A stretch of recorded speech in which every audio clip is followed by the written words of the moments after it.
Welcome everybody to another exciting episode of the Urban Chicken Man, and welcome to my kitchen. I don't believe in cleaning before I make these videos, so we're just gonna have to deal with that. We are having salmon for lunch, thanks for noticing. Anyway, so today, I've already done one video about peach leaf curl and fungicide, but I did an organic fungicide, which is great. If you want to use that, that's great. My problem is that it's the rainy season right now. It's towards the end of April when I'm recording this, almost beginning of May, and it rains constantly. And the problem with the organic fungicide is that every time it rains, I have to reapply. I have reapplied that fungicide 3 times in the last 8 days. So I'm done. We are going to use a pretty standard fruit tree spray made by Bonide, okay? Now, standard meaning like every plant store, every nursery I've been into has carried this product. It is not organic. It is not safe for humans. So you don't want to use it as opposed to the organic herbicide, which was basically a copper soap that we mixed in with our water, which can be used literally the day before your harvest because it washes right off.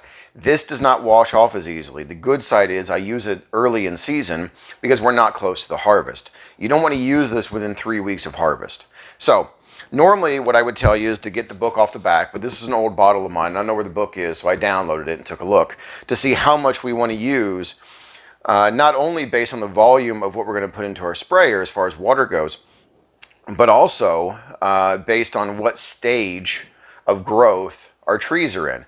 Right now our trees are in the pre-petal fall stage. So we're going to use 2.5 tablespoons for every gallon of water.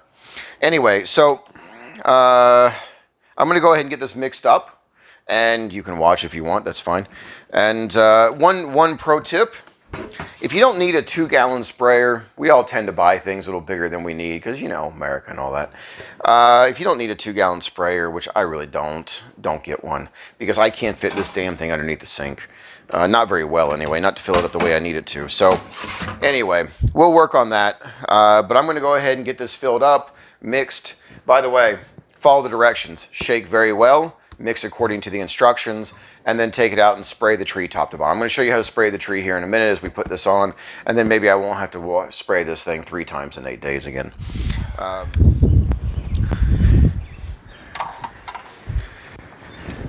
Okay, so we've got our 2 gallons.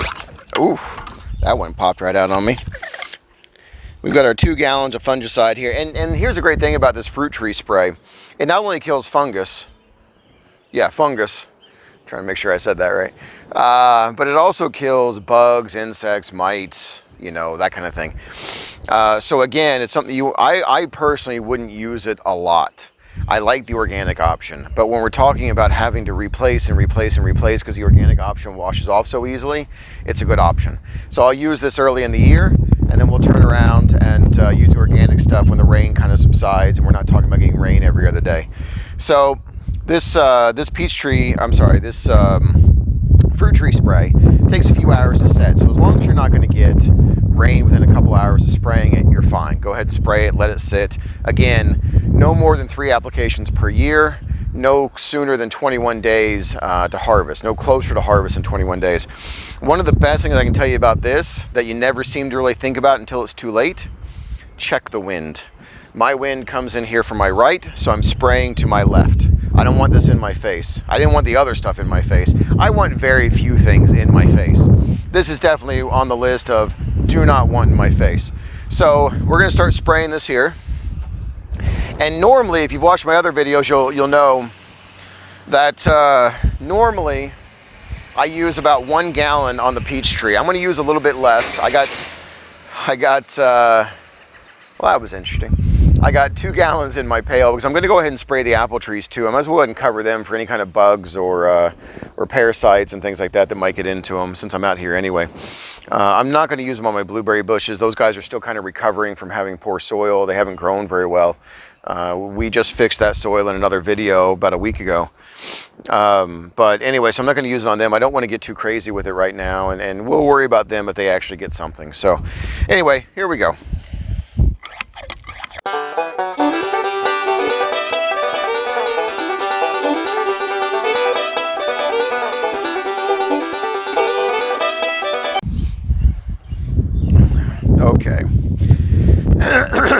going to take 2 on this.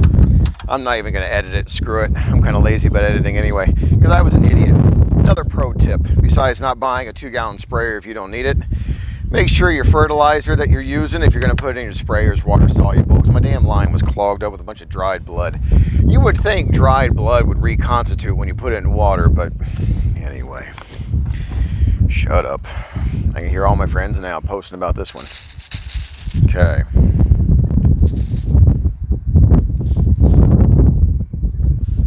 So anyway, I had to go in there and clear it all out. Blow on it, wash it, blow on it, wash it, all that stuff. So, now that I'm done complaining, we can go ahead and fast forward.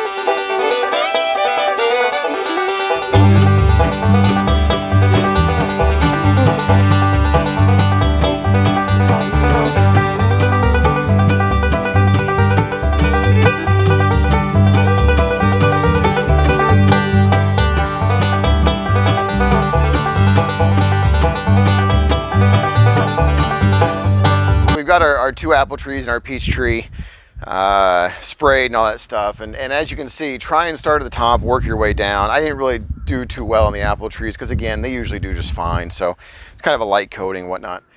You did make sure you soak the trunks and all the stems and everywhere, because the fungus can hide anywhere and then reinfect the plant later. One thing that's kind of interesting is I thought on the peach tree that we were going to not get any fruit, but let me go ahead and show you this real quick. It looks like at least one branch may have gotten some flowers on it. Where did I see her at? See, we're having a little bit of small fruit come in. There's a few branches here and there with that on it. So you can see one in here. So some of the small ones seem like they may have gotten some fruit, or at least pollinated, before the fungus killed off any of the flowers. So we might get a few things off of this one.